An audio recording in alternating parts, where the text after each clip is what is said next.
Transforma rapidamente.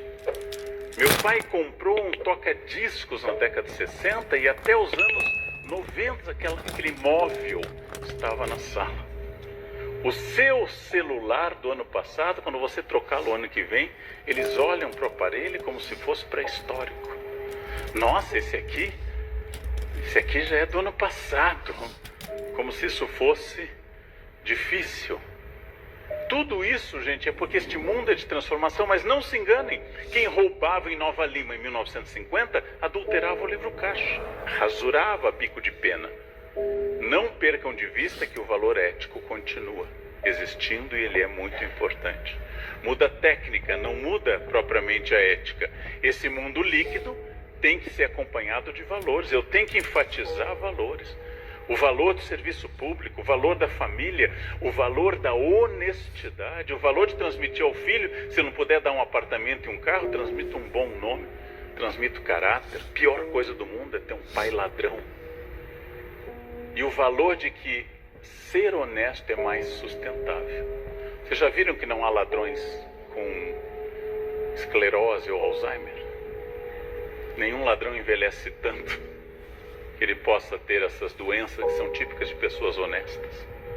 Etienne Laboétie, no século XVI, diz que o amigo é o prêmio do homem ético. E o cúmplice recebe como castigo apenas um cúmplice porque ele é um canalha. O canalha é o castigo do cúmplice, que não tem amigos. Por quê? Porque o cúmplice denuncia o outro. Etienne Laboétie não disse, mas nada mais do que delação premiada, que não é algo ético, é medo. Delação premiada é medo, não é um fato ético. Se eu não corro porque é um guarda, se eu não colo porque é um professor, se eu não roubo porque tem câmeras me filmando, eu não sou uma pessoa ética, eu sou uma pessoa covarde, que tem um comportamento escondido e outro comportamento em público. Eu nunca roubei, mas já teve oportunidade. Um amigo meu, feio como uma cólica, diz assim: eu nunca traí minha mulher. Que bom, né? Que bom que não experimentou o mercado, que seria uma decepção. Seria uma decepção para você. Ou seja, não se considera ética a falta de oportunidade. Há pessoas que não conseguem, não têm o ponto de poder fazer isso. Eu preciso, gente, ser protagonista. O que significa ser protagonista? Eu preciso pensar que eu faço parte do sistema. Eu preciso pensar que eu transformo as coisas. Eu preciso me incluir, eu preciso ser parte dessa história. Protagonista para de culpar terceiros. Para de pensamento mágico. Pensamento mágico é bonito de ser estudado. Eu sou um especialista nele. Mas não para tomar decisões. Vamos pegar os 5 mais bem-sucedidos homens e mulheres de Nova Lima. Vamos trazê-los para esse auditório. Vamos entrevistá-los. Qual o segredo do seu sucesso? Porque o senhor ou a senhora cresceram tanto economicamente. Nenhum deles vai dizer lentilha. Todo ano novo eu comia lentilha. Meu trabalho é fácil porque eu uso o Clique. É assim que eu acompanho todas as minhas tarefas. Eu começo despedindo. Gente, isso é estratégia de fracassar. Comam lentilha se gostarem, é um prato maravilhoso, eu adoro. Mas quem acha que aquilo vai trazer dinheiro? Sem desmerecer a linda cidade em que eu estive 5 dias agora, todos os cariocas colocam branco no Réveillon para atrair paz. E colocam. E passam o ano vendo que o branco é inútil para atrair paz. Para atrair paz eu vou ter que pensar política de segurança pública, justiça social, reforma do sistema judiciário. Isso vai atrair paz. E não a cor. Achei um amor porque usei lingerie vermelha no Réveillon, gente. Imagina o homem que está ao seu lado, olha o homem mais próximo de cueca vermelha e pensa que entidade vai se aproximar de um homem de cueca vermelha. Pensa que entidade, podem me imaginar também, que entidade ridícula vai se aproximar. Essa imagem nunca mais vai sair da sua cabeça. Sou carnal de cueca vermelha. Que entidade vai se aproximar? Eu era pobre, mas passei a usar calcinha amarela, agora vai. Use calcinha amarela se combina com a sua pele. Perfeito, mas não para causar sucesso. Abandonem o pensamento mágico. Não tem nada a ver com religião. Religião, inclusive, não gosta de pensamento mágico. Religião não gosta de amuleto. Não gosta de objetos com poder. Abandonem o pensamento mágico e tornem-se protagonistas. Ai, você engordou. Tireoide. Não tenho tireoide. Sim, gente. Muitas pessoas aqui nesse auditório são exatamente como eu. Eu tenho uma dificuldade enorme em perder peso. Para isso eu tenho um nutricionista. Para isso eu tenho personal. Para isso eu tenho endocrinologista.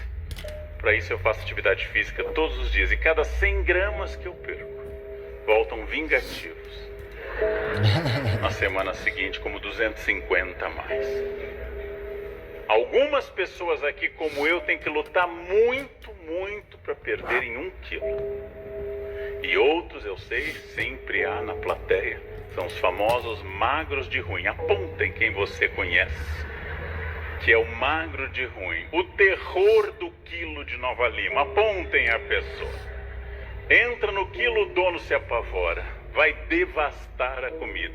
Não engorda 1 grama, magro. A cada ano mais magro. Tenho ódio dessas pessoas. Mas elas existem. Ah, quer dizer que existe uma injustiça? Não, gente. Eu vou ter que me esforçar mais. Essa pessoa vai se esforçar menos.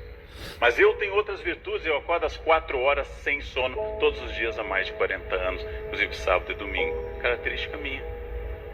Outros, o download da alma é lento.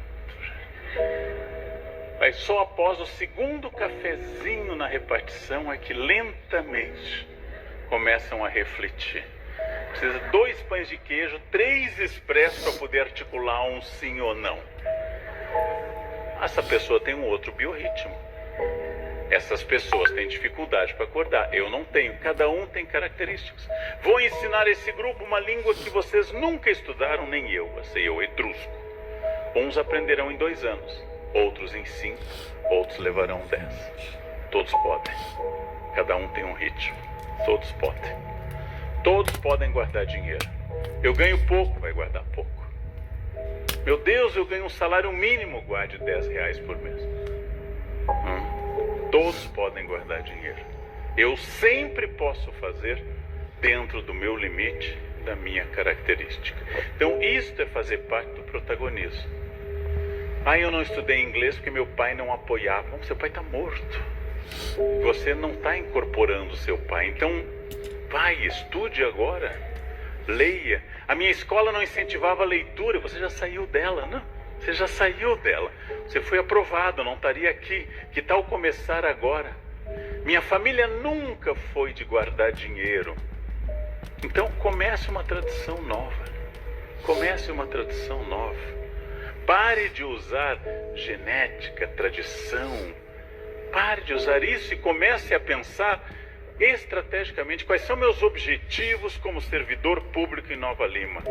O que eu quero como servidor público em Nova Lima? Eu ganhei um emprego com estabilidade mediante o meu esforço. Não foi dado por ninguém. Foi mediante o meu esforço. O que eu quero com isso? Eu tenho que analisar o ambiente e pensar como é que eu, tendo estabilidade, vou provocar uma disrupção interna. Se eu vou passar a repetir a vida inteira, a vida se torna muito chata se eu não me desafio. Se eu não me desafio pessoalmente. Você se formou em 2010, faz 13 anos, seu curso superior não vale mais nada. Não tem mais validade. Quando eu me formei, gente, pela primeira vez na licenciatura em História, em 1984, meus bons professores me ensinaram tudo o que eu precisava saber para ser um bom professor. Usar mimeógrafo. Quem aqui usou mimeógrafo? Eu vejo gente sem colágeno. Podem se acusar. Todo mundo que sabe o que é mimeógrafo está perto de entregar a alma ao Criador. Podem se acusar, gente. Eu usei mimeógrafo. Retroprojetor, projetor de slides. Me ensinaram o que havia de mais moderno. Hoje isso não serve para nada. Não serve para nada. O passado não é um argumento, eu tenho que continuar aprendendo. Há 5 anos, eu tinha 55, hoje eu tenho 60. Há 5 anos, estando na televisão todos os dias, tive que chamar um profissional de maquiagem para me ensinar a usar pó. Eu sou de humanas e nunca tinha usado pó na vida. Quem entendeu é sacana, quem não entendeu, parabéns. Parabéns quem não entendeu, gente.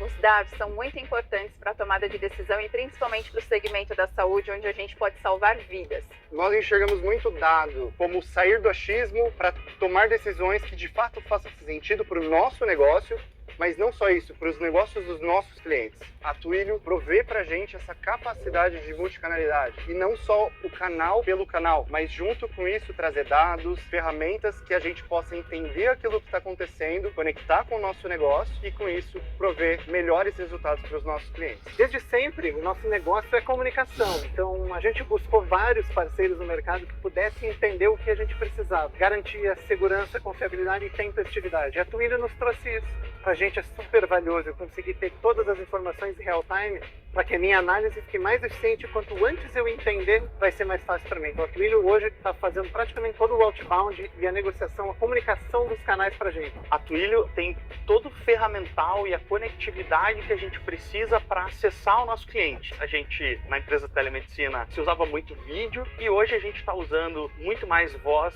e texto. São capacidades que a Twilio entrega para a gente e com essa parceria a gente leva todo esse arcabouço de conhecimento para os nossos clientes. Um fator especialmente importante para a gente na saúde é a rapidez dessa comunicação. Então, Sinal de caráter, quem não entendeu. O que significa isso, gente? Necessariamente, eu tenho que me desafiar e crescer. Eu preciso aprender. Eu sou careca com pele oleosa, eu sou o terror das câmeras de televisão, eu sou o farol de Alexandria. Quando entro no estúdio, a luz ilumina todo o estúdio. Eu tenho que aprender coisas que eu nunca imaginei. Mas nenhum professor na USP ou na França me ensinou as coisas que eu tenho que fazer hoje. Eu tenho que continuar aprendendo. Não adianta o esforço do passado. Na década de 2010, eu trabalhava durante o dia e estudava à noite. Parabéns, por isso você está aqui essa noite. E agora, o que vai continuar fazendo? Não adianta, gente, alguém chegar aqui e me dizer, uma das belas mulheres presentes, fica comigo que eu fui Miss Itabirito 1980. Perfeito, gente. Mas faz 43 anos. O que houve? Em 1980, você era mais bela de Itabirito. E agora tem Newton, gravidade, tem tudo. Em 1980, eu era um menino de cabelos bonitos. O tempo passa. Eu não posso usar o passado para argumentar. Ralei muito na vida. Parabéns, se parar de ralar, vai afundar. Porque você não tem dinheiro para ir até o final da vida, como eu também não tenho. Por que você está aqui? Porque você precisa. Eu trabalho porque eu preciso, você trabalha porque precisa, porque você nasceu numa família que não era milionária. Senão você não estaria aqui. Mas a vida lhe deu uma segunda chance. Casamento, você errou de novo. Casou por amor, gente, um erro brutal que as pessoas cometem. Elas olham para baixo ou para o lado, tem que olhar para cima para casar. Casou por amor. Veio pouca renda, o amor já se foi, restou um terceiro caminho, trabalho. E sabem de uma coisa importante? Eu já peguei 2 reformas da Previdência, eu dou aula há 41 anos. Já peguei 2 reformas da Previdência. O Brasil está envelhecendo, a base da pirâmide demográfica está ficando pequena, pouca gente contribuindo, as pessoas durando cada vez mais. A média de vida do brasileiro passou de 40 anos em 1900 para 78. Nós estamos envelhecendo, isso é insustentável, teremos outras reformas da Previdência. Isso não é uma profecia, isso é uma certeza matemática. O que significa isso? Olha para o seu colega de trabalho em Nova Lima. Você nunca vai se aposentar, essa é a pessoa que está do seu lado até o fim dos tempos. Aceita, entrega, abraça, isso é o sinal que você nunca vai se aposentar, gente. Não tem problema, Você está sentado do lado de alguém que gosta, a não sei que tenha chegado tarde, é sentado do lado de um chefe, mas você está do lado de alguém que gosta. Nós vamos trabalhar muito mais do que qualquer geração. E vai piorar. Crianças nascidas no século XXI, segundo Yuval Harari, durarão 120 anos. Wait, why are you using Monday.com? It's not for developers. Oh, this is Monday Dev. So technically, yes, it is. Blasphemy. Monday is too pretty. Developers don't. Significa o quê? Se tiverem acesso à alimentação e médicos, né? Significa o quê? Casamentos por 90 anos. Ou 100. Sogra por 80, 85, gente. Não é tão fácil, não é tudo assim. Maravilhoso.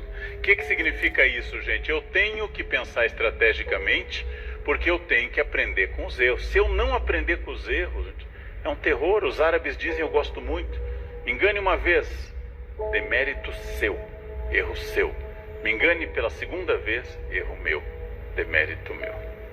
Eu preciso aprender a errar. Toda pessoa que faz alguma coisa faz melhor hoje do que fazia no início. Todo mundo aprende. Toda boa cozinheira de Nova Lima já fez gororoba. Toda pessoa que borda bem, jovens, bordado era uma coisa feita com agulha. Procurem no Google, confiem no tio. Agulha é bastidor. Bastidor. Toda pessoa que borda bem já bordou mal. Todo mundo que escreve bem já escreveu pior. Tudo é uma questão de aprendizado. Eu preciso aprender com os meus erros. O que eu errei para não repetir? Não ficar no mesmo ponto. Conseguir crescer a esse respeito. Eu preciso aprender. Afinal, o mundo mudou muito. Eu pertenço à categoria, haverá mais gente aqui também, que tem diploma de datilografia. Você tem diploma de datilografia, você pertence à pré-história do mundo. Outro sinal, você tem relógio de pulso. Relógio de pulso é sinal de idade, não se esqueça. Talvez na casa de você ainda haja um rádio-relógio. O mundo mudou. Eu vi surgir o PC, eu vi surgir o celular, eu vi surgir o celular inteligente, eu vi surgir a internet. Eu gosto muito de tecnologia, a inteligência artificial me ajuda muito, a revisão dos meus textos é feita por ChatGPT, todos hoje. Eu termino essa apresentação, eu digo oralmente para a inteligência artificial, ache imagens adequadas ao conteúdo, e em 1 segundo ela preenche toda a apresentação. Eu só tenho que corrigir, porque ela é um estagiário ainda tateando. Eu tenho que olhar tudo, de vez em quando vem bobagem. Mas as imagens que estão aparecendo para vocês, nenhuma delas foi feita por mim, foi uma decisão da inteligência artificial. Eu apenas supervisiono. E isso é uma novidade. Muita gente diz que as máquinas vão nos vencer, uma bobagem. Apenas é importante, quando usarem algo de inteligência artificial, da IA, agradeçam. Digam obrigado, ChatGPT. Porque quando as máquinas dominarem, elas vão lembrar quem era o humano educado. Quem era o humano que agradecia. A pessoa que diz a frase do derrotado, qual é a frase do derrotado? Evitem, no meu tempo. No meu tempo não era assim. Seu tempo é hoje. Você divide esse mundo com Jojo Todinho. Aceita. Aceita. Pronto. Este é o seu tempo. Este é o mundo que você vive. Este é o mundo que você vai se atualizar. Que bom que tem inteligência artificial. Assim eu estou livre para atividades mais estratégicas. No momento em que se criam máquinas, eu vou ter mais tempo livre. Se eu tenho uma batedeira e não preciso bater a clara em neve à mão, alguém vai dizer, mas é muito melhor a mão. Então bata até morrer, bata a clara em neve até morrer. Eu vou ligar a batedeira, gente.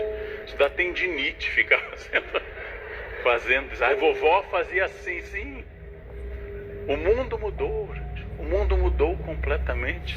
E muitas vezes as máquinas nos ajudam a ter mais tempo livre para afetividade, para sociabilidade e para gestão estratégica de recursos.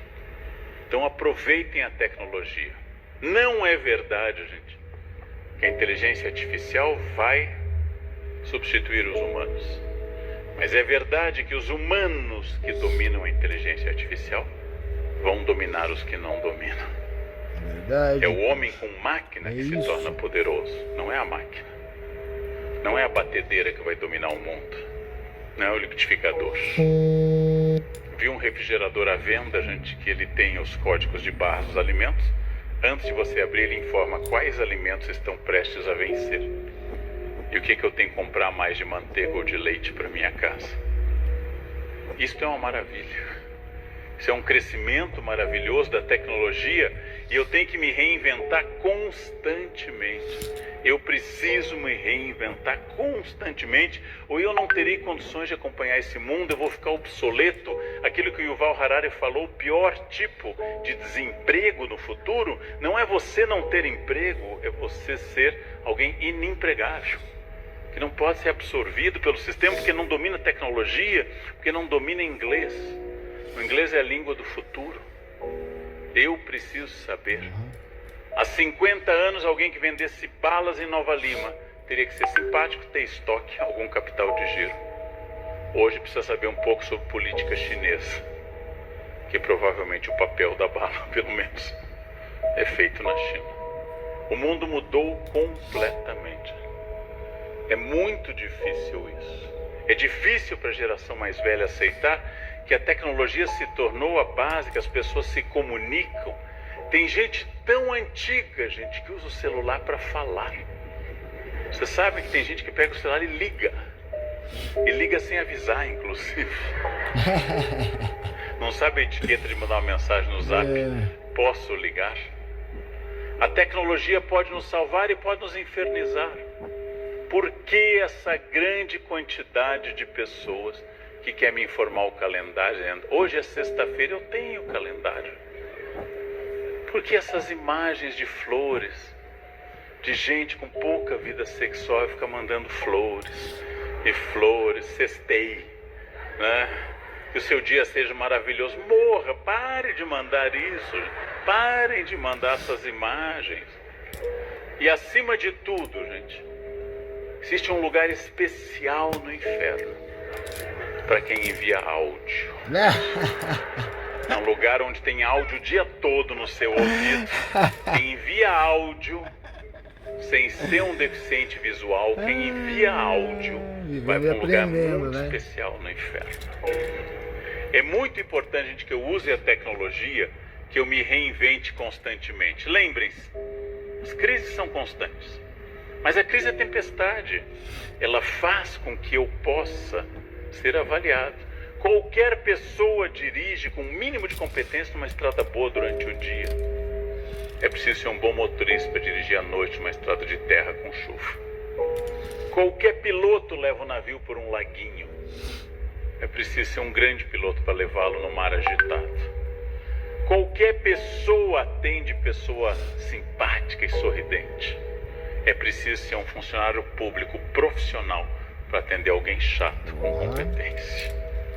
E eu tenho que me orgulhar que a característica do outro não determina meu atendimento. É um aprendizado constante. Eu vivo errando. Eu tento melhorar, é um grande desejo meu. Hoje em Congonhas, uma mulher atrás de mim na fila do avião chegou com o dedo fortemente e me cutucou. Professor Karnal, eu me virei.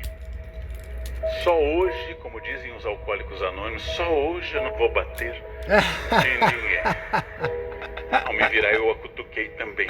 Oi, tudo bem? Achei que era um costume na terra dela cutucar as pessoas. Mas é um erro, eu errei. Você não deve reagir de acordo com o outro. Você não deve ser simpático com quem é simpático. Você não deve ser agradável com quem é agradável. Você deve ser você, permanente, equilibrado. E quanto mais o outro está desesperado, mais você deve mostrar sua tranquilidade, sua sabedoria e seu equilíbrio.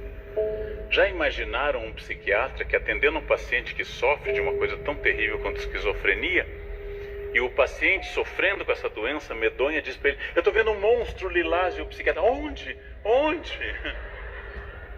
Você é... Quanto mais alto o seu cargo, mais você precisa se equilibrar. Se você foi concursado em Nova Lima para atender o público, você é uma pessoa acima da média e você não tem direito de despirocar, degringolar, sair da casinha. Porque você é um representante do poder público. É difícil? Sou professor. É difícil. Me orgulho, dou aula há 41 anos, nunca bati um aluno. Não é fácil. Cada dia uma descoberta, mas não é fácil. Toda profissão é ética se for exercida corretamente. Toda função honesta é válida. Mas quando eu pegar avião amanhã de manhã em Confins e a comissária de bordo correr gritando, eu vou me solidarizar com ela. O que será que houve?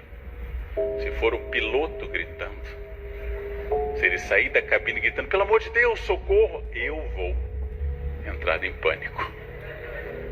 Você é um adulto trabalhando para o povo de Nova Lima. Ou se você é pai ou mãe, você também não pode perder a tranquilidade com o filho. Criança instável é natural. Já pensou uma criança de 5 anos que você oferece um brigadeiro e diz: não, prefiro brócolis, é mais saudável. O que é isso? É um Exu que tomou conta daquela criança, gente. Seu bebê de Rosemary, Chuck. O que é isso? A criança vai fazer o que ela quer na hora que ela quer, porque ela é criança. Ser impulsivo é característica da criança. Ela vai chorar quando está no avião. E eu não posso me perturbar tanto com isso, eu me irrito com gente que se perturba muito com criança. As crianças choram, elas choram em avião, elas estão estressadas e sentem o ouvido, é natural. E eu vou fazer várias coisas para diminuir o sofrimento delas. Agora você é adulto, você decidiu ter filhos, decidiu trabalhar, você vai parar de seguir o humor. Hoje eu não estou afim de trabalhar. Você não tem renda para esse sentimento. Você não tem renda para esse sentimento. Se eu fosse dar aula apenas nos dias que eu estou cheio de vontade de lidar com adolescentes, eu não teria dado aula na minha vida. Mas por que você levanta? Eu vou dar uma pista que eu estou usando, que me ajuda muito e pode ajudar vocês. A partir da semana que vem, institua um princípio ótimo em Nova Lima. Coloque no bolso, antes de trabalhar, 3 boletos. Os mais pesados que você tem. When you have the perfect response in your head, but your fingers just can't keep up. We've all been there. Typing, deleting, Põe no bolso. E quando chegar aquele cidadão de Nova Lima, chatíssimo, irritante, insuportável, quando seu chefe estiver com a giraia, com todos os espíritos demoníacos dentro dele, você pensar: o que eu faço aqui? Passa a mão no boleto, gente. Passa a mão no boleto. Você vai sentir alguma coisa, gente. A energia do boleto vai subir pela perna, vai chegar. Estou aqui por isso. Muita gente aqui coloca a foto do filho na mesa em Nova Lima. Não, boleto, coloca o boleto na mesa. Ele tem seu nome. Filho é chato, o boleto tem seu nome. Tem dificuldade em acordar? Alguém aqui tem dificuldade em acordar? Põe um varal no quarto com boletos. Abre os olhos. Nossa, sair da cama, tá lá luz, água, internet. Sai da cama, você nasceu errado e casou errado, aguenta. Até o fim com dignidade, aí você reencarna na Dinamarca, senão volta pro Brasil até aprender. Já devo estar na 10ª no Brasil. Então, é isso. Crise é tempestade. Eu sou um adulto. Eu sinto raivas, mas eu não posso ceder a elas. Eu sinto preguiças, não posso ceder a elas. Eu disse que eu acordo cedo, é verdade. Mas por alguma questão de metabolismo, gente, às 6 da tarde me bate um sono, que quase que eu fico desmaiado. É hora de lavar o rosto com água. E as pessoas me perguntam: por que você não dorme um pouquinho? Eu nunca tinha pensado nisso. Vou interromper a aula, eu estou indo dormir, mas uns 20 minutinhos eu já volto, tá, gente? Por que eu não paro para dormir? Porque eu não posso, gente, porque eu tenho que trabalhar. Eu tenho que trabalhar. Esforço, gente, é banho. Tem que tomar todos os dias. Querem um modelo? Eu tenho um modelo que eu uso sempre, há muitos anos, porque não há nenhum melhor. Modelo de esforço. Mãe mandando o filho escovar os dentes. Todos os dias, 4 vezes por dia, 15 anos no mínimo. E quando aquele moleque baforento finalmente passar a namorar, e a primeira namorada disser a ele que ele está com bafo, ele então vai passar a escovar convulsivamente. Transtorno obsessivo, até a gengiva sangrar, até o esmalte do dente se desgastar. O que você, mãe, não conseguiu em 15 anos, uma quenga, gente, uma quenga, um dia falou e o moleque ouviu. Mas todos e todas aqui que sorriram nessa linda plateia, tal como eu, têm dentes por causa da mãe e não por causa da primeira namorada ou do primeiro namorado. É esta a fórmula materna do sucesso. Escovar, escovar, repetir. Já escovou, faz bafinho para eu ver. Tem que escovar, dentista é caro, vai ter dor de dente, ameaça, estímulo, recomendação até conseguir. Tudo isso, gente, é um aprendizado. A última coisa que eu vou dizer a vocês antes das perguntas é estranha. Não ouçam nada do que eu disse. Não abram mão do livre-arbítrio. Eu não sei onde aperta seu sapato. Eu não sei o que você passou para estar aqui essa noite. Olhando vocês sentados e bem arrumados, eu não sei o custo, eu não sei os sapos que você engoliu. Se você é casado há mais de uma semana, já engoliu sapo. Se você trabalhou hoje, você já engoliu ao menos um girininho. Hoje, quando não um sapo boi. Em outras palavras, gente, quem vê os close, não vê os corre. Quem te vê aí não sabe. Quando dizem sua casa é bonita, você sabe que cada tijolo custou. Sua família é unida porque você evitou matar o marido e filhos diariamente. Só você sabe o custo da sua vida. Por isso não é Leandro, não é ninguém que vem aqui na frente dizer isso. Mas como você não sabe tudo, aproveite para ouvir tudo que os outros dizem e faça dentro da ética e da lei da melhor maneira possível, que é o seu jeito. Não há fórmula, ninguém sabe sobre sua vida. Por isso, a minha recomendação é sempre essa. Aproveitem, gente. Esforço é banho, ideia que eu repeti várias vezes, e acima de tudo, menos reclamação e mais ação. Você exerce uma função fundamental em Nova Lima.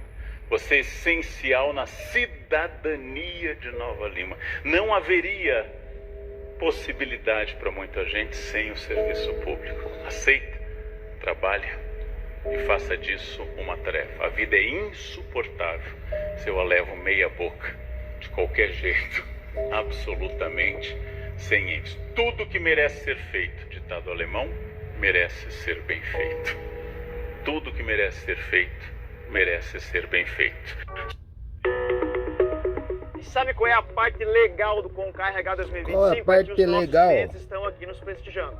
E hoje estou com... Sempre você tem numa sala de aula, como você tem na família, no trabalho, na igreja, sempre tem alguém que é arrogante. Sempre tem gente que tudo ela sabe, tudo ela já viu, tudo ela assistiu. Você fala de um filme, ela já assistiu. Você fala de um restaurante, ela já foi. Você menciona uma cidade, ela já visitou. Nunca ela abre a cabeça para dizer que não sabe. E várias vezes ela não foi. Não fez, não foi ao restaurante. Porque se eu estou numa cidade nova, parênteses dentro do parênteses, pergunta quem está me levando nela. Você já veio aqui? Se eu nunca vi e disser que já vim, é claro que a pessoa na hora para. Mas se eu disser não, nunca estive, ela começa, aqui é tal lugar, aqui é essa coisa, aqui... Claro. Uma das coisas boas é a admissão daquilo que desconhece. Evidentemente que uma das palavras mais inteligentes que existe é não sei. Aliás, vou te contar uma coisa que é muito importante para a educação continuada. Quando você algo não souber, diga não sei. Aliás, você não pode simular que sabe, porque isso é tonto. Claro. Auto-engano é uma coisa perigosa. Evidente que você não pode dizer não sei para todas as coisas, mas há circunstâncias que isso tem de ser dito. Você não pode dizer não sei, o teu chefe, cadê o relatório? Não sei. Isso é sinal de insanidade. Estou falando de outra coisa. É quando você algo não sabe e não era obrigada ou obrigado a saber, você diz não sei. Porque se eu pergunto aqui agora, qual é o nome que se dá a alguém que está com a cabeça na nuvem? Se as pessoas silenciam, ou eu pergunto assim, vocês sabem? Aí todo mundo faz assim e eu não digo. E nós vamos continuar sem saber. Mas quando as pessoas dizem eu não sei, evidentemente que aí eu digo, olha, nefilibata, a palavra significa aquele, né, que está ligado às nuvens, etc. Ótimo! Se eu, Cortella, supusesse, pode deixar, tenho doutorado em educação, pode deixar, eu sou professor titular, imagina, eu dissesse a frase mais perigosa que alguém pode dizer, que é, pode deixar, eu sei o que eu faço. Eu sei o que eu faço em vários momentos, mas eu não sei tudo que é preciso fazer para que eu continue fazendo de um modo que importe. Nesse sentido, vale pensar numa pessoa que também nasceu no mês de dezembro. Porque se eu citei Câmara Cascudo, que nasceu no dia 30 de dezembro, né, de 1898, citei Manuel de Barros, de 19 de dezembro, né, de 1916, eu tenho que citar uma das maiores escritoras brasileiras, nascida na Ucrânia, que é Clarice Lispector. Clarice Lispector, que nasceu no dia 10 de dezembro de 1920. Clarice Lispector, nascida na Ucrânia, e que infelizmente faleceu jovem, né, no dia 9 de dezembro de 1977, um dia antes do aniversário dela. Mas uma mulher que deixou uma obra vastíssima, importante demais. Essa mulher, Clarice Lispector, escreveu um dia uma frase para você e eu meditarmos. Ela escreveu: aquilo que eu desconheço é minha melhor parte. Aquilo que eu desconheço é minha melhor parte. Dizendo de outro modo, o melhor de mim é aquilo que eu ainda não sei. O melhor de mim é aquilo que eu ainda não sei, porque aquilo que eu já sei importa, mas é repetição. Aquilo que eu ainda não sei me renova, me recria, me refaz, me revitaliza. A ciência avança em larga escala naquilo que ela desconhece. Aquilo que ela conhece importa, porque garante, né, o saber e a técnica deste momento. Uma das melhores coisas é lembrar essa expressão de Clarice Lispector: aquilo que eu desconheço é a minha melhor parte. Por quê? Porque aquilo que ainda não sei, e que poderei saber se for buscar, se for procurar, se for atrás, claro, vai me dar a capacidade de afastar a obsolescência. Nós podemos sim ser obsoletas e obsoletos. Em algumas situações, não. Eu uso barba há 44 anos. Estou na moda outra vez. Eu não tirei a barba nesses 44 anos. Se eu ficasse sentado nesses 44 anos, a moda foi passando por mim até voltar. Você já imaginou? Uma das coisas que a gente gostava quando era mais jovem era tentar, dada a dificuldade de obtenção por meios completamente ilegais de algumas bebidas alcoólicas, era a gente tentar fazer em casa. E a gente procurava fazer algo, né, quando eu tinha 17, 18 anos, já em São Paulo, que era cerveja feita em casa, que era um ilícito. Hoje é parte da moda, cerveja artesanal. Aliás, ela é vendida com essa qualificação e com uma grande desvantagem para quem aprecia, não é o meu caso no cotidiano, é cara. Já imaginou? Você diz, é isso conosco? Muito. Há vários sinais à nossa volta que persistem, né, no seu tempo, e coisas que a gente não conhecia. Aquilo que eu desconheço é a minha melhor parte, significa a nossa possibilidade e a nossa necessidade de recriarmos e de eu me recriar. Eu gosto demais de lembrar de algo especial, que é quando penso na relação de convivência, especialmente ligada àquilo que é a ação, né? Numa relação de confiança, aquilo que aprendi muito desde menino e até hoje. Eu gosto muito de circo. Aos poucos fui aprendendo a não apreciar, né, o uso no circo de outros animais que não nós, os animais humanos, né, em função, inclusive, do sofrimento que muitas vezes a ele é induzido. Mas quando o menino, né, gostava do circo, que tinha ali o elefante, o cachorro, hoje menos, acho um pouco mais bruto, né, fazê-lo desse modo. Eu acho que o destino da nossa relação, né, com outros animais, quando nos serve, né, e serve para que a gente possa levar adiante a vida, faz sentido. Mas há algumas situações, como eu lembrava, que podem ser marcadas, né, pelo desrespeito à vida, né, e pela própria crueldade em várias circunstâncias. E eu falo isso porque do circo, o que eu mais gostava, além do palhaço, né, ou da palhaça, né, o que eu mais gostava era do trapézio. Porque eu ficava admirado olhando duas coisas que eu acho magistrais. No trapézio, que se faz com outras pessoas, quando se pulava de um para outro, a habilidade para fazê-lo, horas e horas de treinamento para fazer. E o número do trapézio se dava, inclusive, com alguém que era o artista principal e outras pessoas que ficavam no trapézio só no apoio, lá no alto, para segurar na hora do salto. Mas duas coisas ali me chamavam a atenção. A primeira delas é que, por melhor que ele fosse o acrobata no trapézio, havia rede. Porque nenhum e nenhuma de nós é imune ao erro. E é preciso, sim, que a gente seja capaz de criar circunstâncias protetivas para não sermos ingênuos, achando que, porque algo fazemos muito bem, que não haverá possibilidade de não dar certo. Nesse sentido, a rede, ela não é uma demonstração de fraqueza, mas de inteligência, ou seja, criar salvaguardas para que haja a preservação da vida.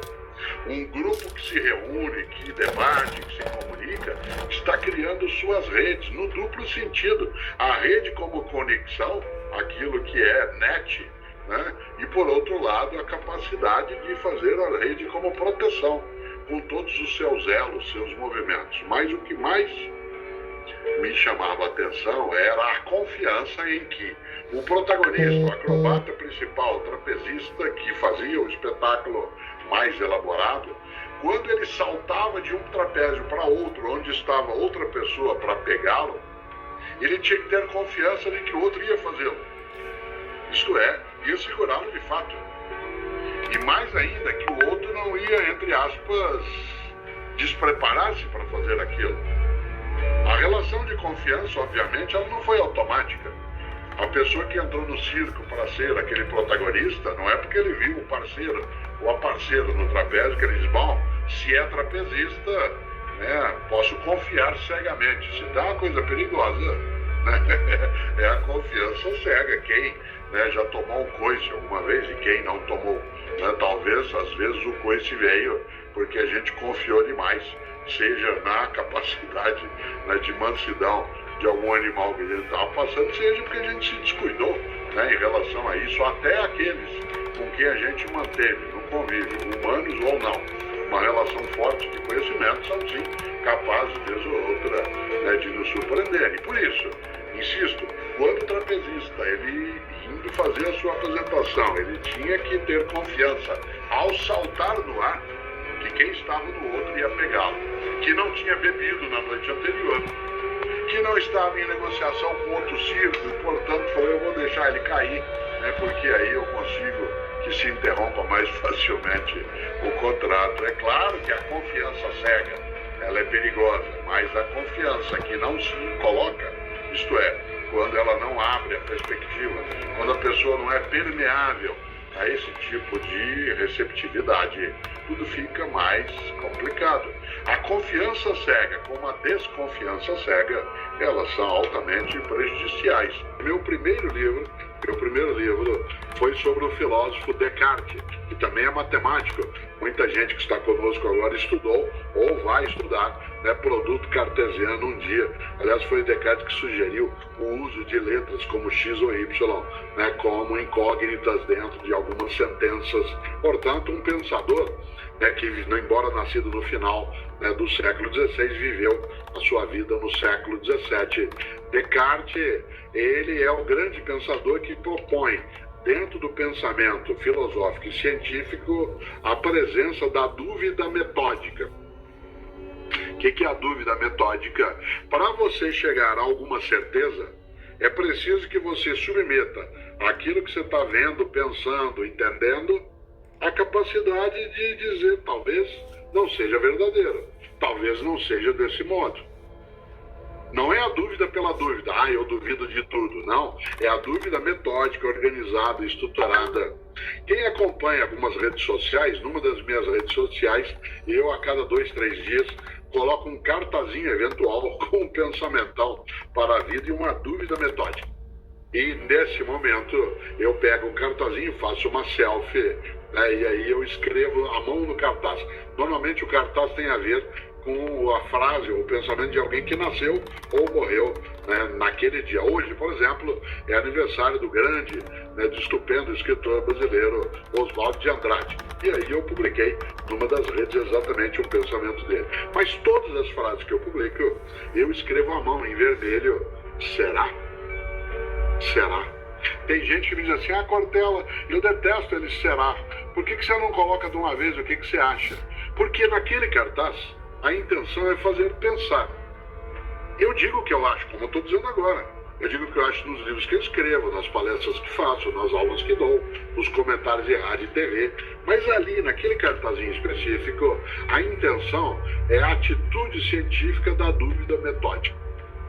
Um cientista, uma cientista, não é alguém que crê de modo entregue, desarmado em qualquer coisa que encontrou.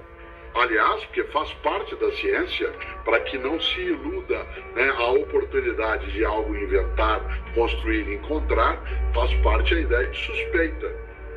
Não suspeitar tendo desconfiado, mas eu, Cortella, como você, quando nos debruçamos sobre algo que nós estamos estudando, que nós estamos experimentando, que nós estamos buscando levantar dados, é preciso ter uma dúvida metódica, que é, será que esse é o melhor modo? Será que esse é o caminho? Será que eu estou correto? E o filósofo Descartes, repito, objeto do meu primeiro livro, chamado Descartes, A Paixão pela Razão. O mundo se alterou tanto nas últimas décadas que esse livro, que eu publiquei, meu primeiro dos 45, foi escrito numa máquina de datilografia e hoje ele não existe mais em plataforma papel, só existe como e-book. Eu tenho vários em plataforma papel, vários em e-book, mas esse primeiro não mais. E o grande Descartes, ele é um pensador que trabalha a percepção da matemática como fundamento também do pensamento.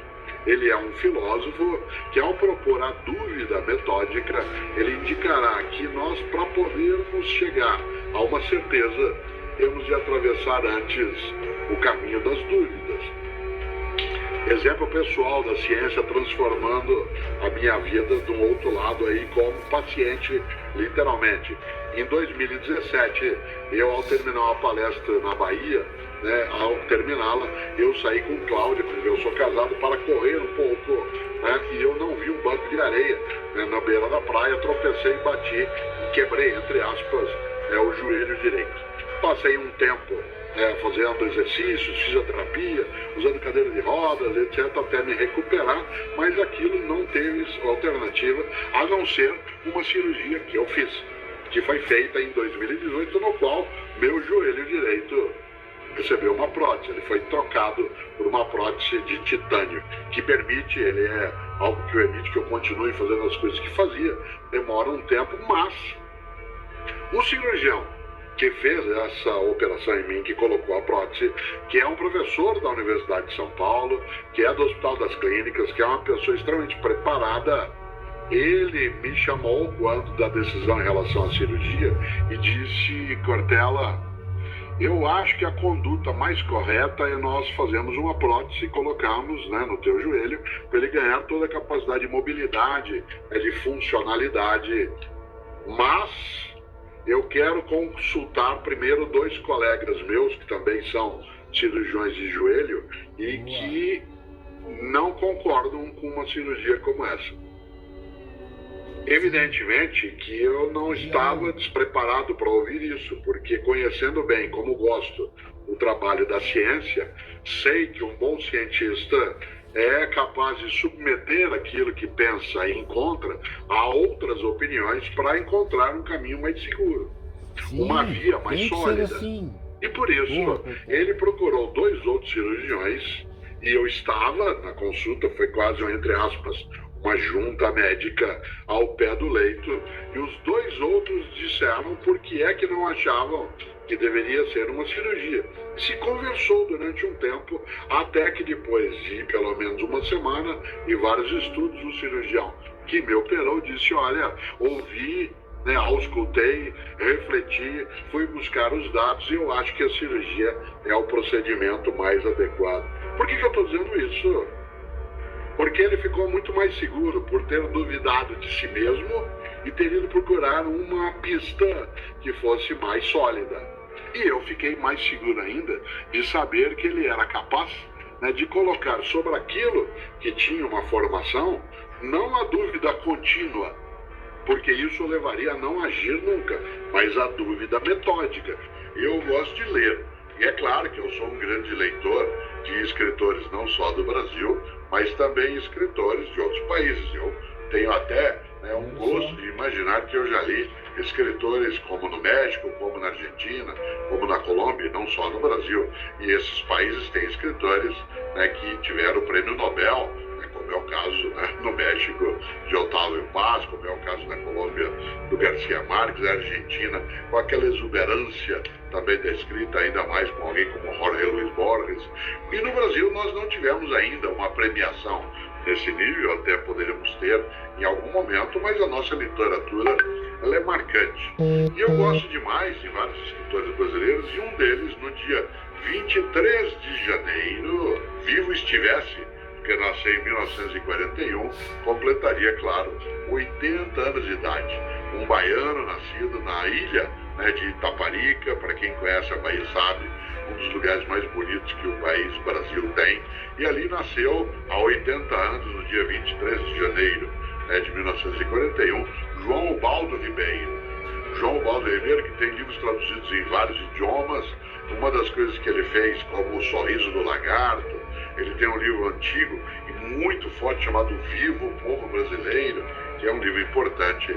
E eu gosto de homenagear pensadores, homens e mulheres, escritores, escritoras, artistas, nas redes sociais das quais eu participo. E quem já teve a ocasião, por exemplo, de olhar nas minhas redes sociais, sabe que eu a cada 2, 3 dias eu publico algo chamado cartazinho, cartazinho eventual, com um pensamentão para a vida e uma dúvida metódica. Aliás, quem já viu esses cartazinhos, eu pego uma frase de alguém que nasceu ou faleceu naquele dia, segura um cartaz esse impresso em papel e depois ele é sorteado ou entregue a pessoas que o pedem em relação à minha equipe do escritório. Mas eu escrevo sempre com caneta vermelha em cada cartazinho desse, que eu faço uma selfie segurando, eu sempre escrevo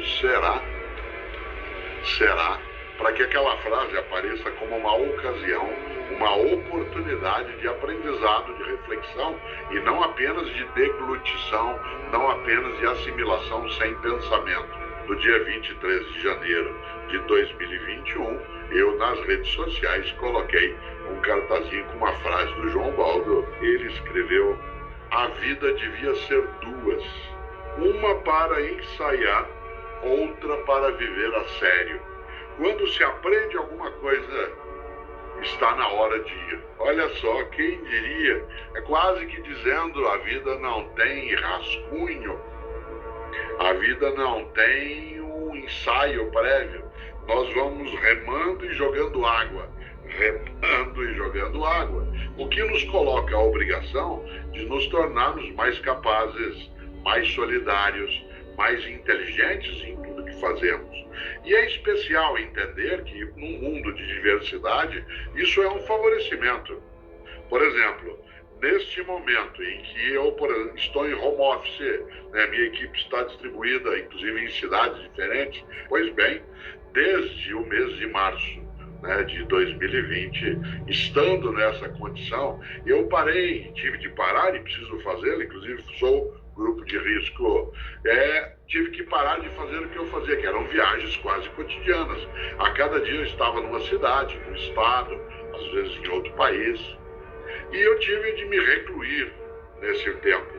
Claro que tem a vantagem da casa, de estar no domicílio, estarmos, Cláudia e eu, juntos nesse tempo de uma maneira mais próxima, até fazemos outro de uma conta, ela e eu, né, o número de cafés da manhã que nós tomamos desde o dia 16 de março juntos, porque eu sempre viajando, ela também nas atividades, nós estamos acumulando aí um número muito grande de cafés da manhã em dias sequenciais. Mas o que é que isso importa? Importa por uma razão. Eu preciso muito cuidado, e também ela, para nós, dentro desse modo de estarmos só nós dois, por exemplo, em contato com filhos, com netos, etc., mas só nós dois no dia a dia, para a gente não perder a necessidade da diversidade do olhar, da diversidade da compreensão, de não deixar de ter os contatos virtuais, é claro, né, de modo que a gente consiga aprender o que ainda não sabe, notar aquilo que desconhece, especialmente porque quando eu não tenho diversidade, eu fico o tempo todo dentro do mesmo. Isto é, uma monotonia de convivência, de presença, uma monotonia, uma repetição. É a diversidade de modos de olhar, de pensar, a diversidade de origem étnica, a diversidade de religião, a diversidade de pensamento político, a diversidade de time de futebol para o qual torce, a diversidade de orientação sexual, de formação. Isso aumenta quando você e eu prestamos atenção em quem não é como nós. A gente se dispõe a aprender, não a aceitar, nem a adotar, porque isso é uma decisão posterior, é uma questão de reflexão, né, de meditação, mas a estar permeável, a olhar quem não é como eu, você e eu só temos a ganhar, a crescer. Excelência é quando você ultrapassa, quando você vai além. Excel em latim significa aquilo que ultrapassa. Uma pessoa excelente, o que é? Uma pessoa excelente é aquela que vai além do óbvio. Uma pessoa excelente é aquela que faz mais do que a obrigação. Cuidado. Fazer mais do que a obrigação não é trabalhar sem salário, trabalhar sem recurso.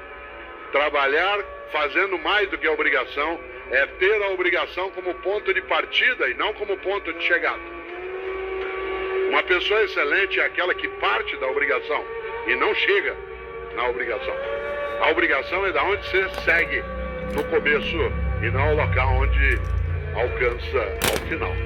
Você conhece gente excelente, você conhece professor excelente, você conhece família excelente, você conhece médico ou médico excelente, conhece garçom excelente. Qual garçom que você gosta?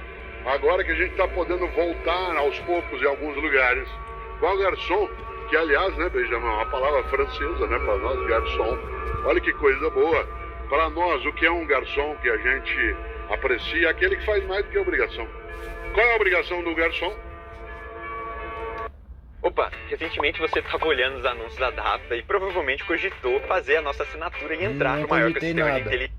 Anotar teu pedido, indicar um lugar, trazer as coisas no final. Anota. Qual é o garçom que você gosta de ser atendido? Aquele que faz mais do que a obrigação.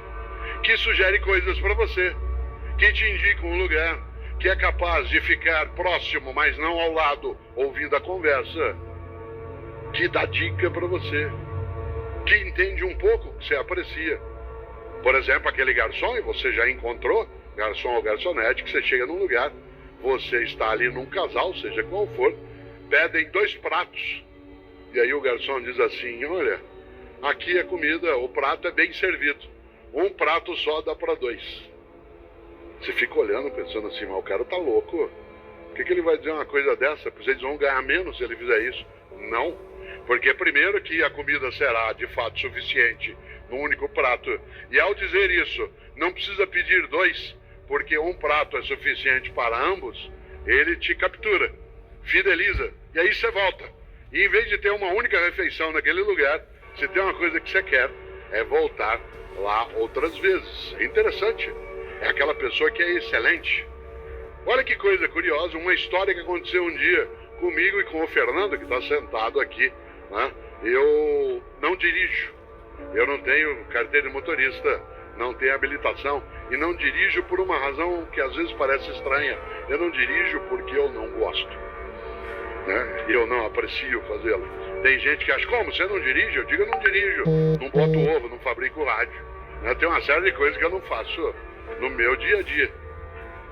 E eu não dirijo, e o Fernando, que aqui está, né, ele faz comigo os percursos, os lugares, e ele dirige. Eu nunca esqueço, não sei se o Fernando se lembra, há uns 6 anos, nós estamos voltando de São João da Boa Vista, uma ótima cidade, quase na fronteira de São Paulo com Minas, né, em outro lado de Minas, e a atividade terminou 9h30 da noite, mas naquele momento não havia pandemia, e ao final havia uma sessão de autógrafos e quem tinha livro, havia sessão de fotos, coisa que hoje nós por enquanto não podemos fazer. Aliás, porque queremos ficar todas vivas e vivos e bem. E nesse sentido, naquele momento saí eu, depois que a palestra terminou, para os autógrafos e fotos, e tudo terminou perto das 11h30 da noite. E nós com uma fome danada, querendo comer alguma coisa, e tinha tomado um lanche na hora que chegou, mas já estava muito tarde. Saímos de São João da Boa Vista, pegamos a estrada, a SP 340, que é uma ótima estrada, que sai em Campinas e depois para pegar a Bandeirantes, e nada aberto na estrada. Todos os postos já fechados no horário que a gente passou. Conseguimos entrar na Bandeirantes, na estrada, na rodovia Bandeirantes, era 1h e pouco da manhã, tudo fechado. De repente a gente está vindo e vê a luz acesa num posto de gasolina. O Fernando entrou, a gente babado de fome, já era 1h da manhã. Eu rapidamente fui até o balcão, ali havia uma estufa, e nessa estufa 2 bolinhos. E eu disse ao garçom, por favor, o senhor nos dá esse bolinho? Ele disse, eu se fosse o senhor não comia, não. Isso criou um afeto nosso. Aliás, quando a gente pode, a gente passa por lá. Atenção, olha que pessoa excelente. Ele não se contentou em ser exclusivamente um vendedor. Tal como faça o teu melhor, não pode sê-lo pela maldade, pelo indecente, pelo inaceitável. Embora fosse um negócio, uma regra boa na vida é não fazemos qualquer negócio. Não fazemos qualquer negócio. Só que ele não se contentou, olha que interessante, em dizer o que eu posso fazer. Nós dissemos, e não dá pra gente pedir um sanduíche. Ele disse, a essa hora a cozinha já fechou. Atenção no que eu vou dizer agora, porque é isso que marca o passo de uma pessoa que procura excelência na atividade dela. Em vez de dizer, a cozinha já fechou, o que eu posso fazer?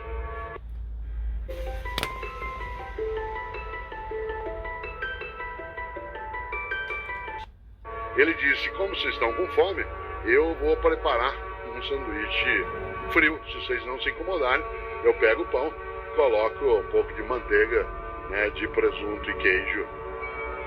Ótimo. O que ele fez? O melhor na condição que ele tinha, enquanto ele não tinha condições melhores para fazer melhor ainda. Olha que interessante.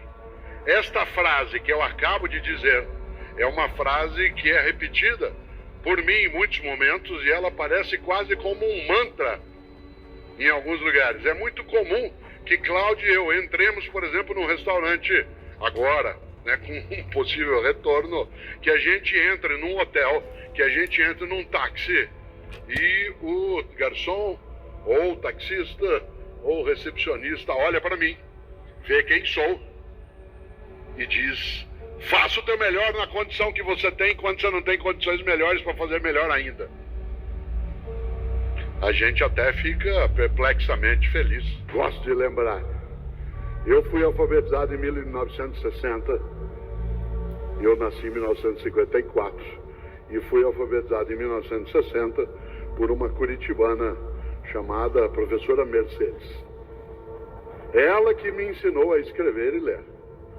E é interessante, que cada vez que eu passo, como me disseram que tem no saguão uma livraria com alguns dos meus livros, cada vez que eu vejo alguns dos livros que já escrevi, cada vez que eu me lembro de estar aqui agora, eu sinto Dona Mercedes comigo.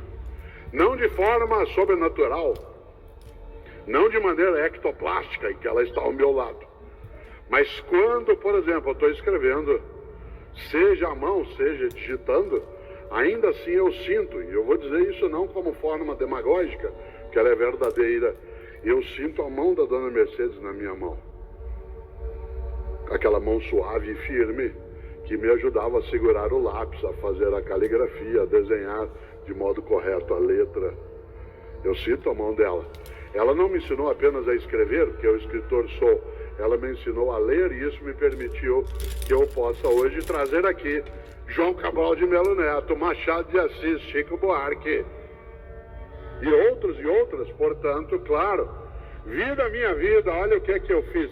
Eu não fiz sozinho, mas na parte que me cabe, eu tenho que ter um propósito, que é ganhar a vida no lugar de perdê-la. E por isso, é preciso que a gente pense vez ou outra sobre o nosso propósito, como estamos fazendo aqui hoje.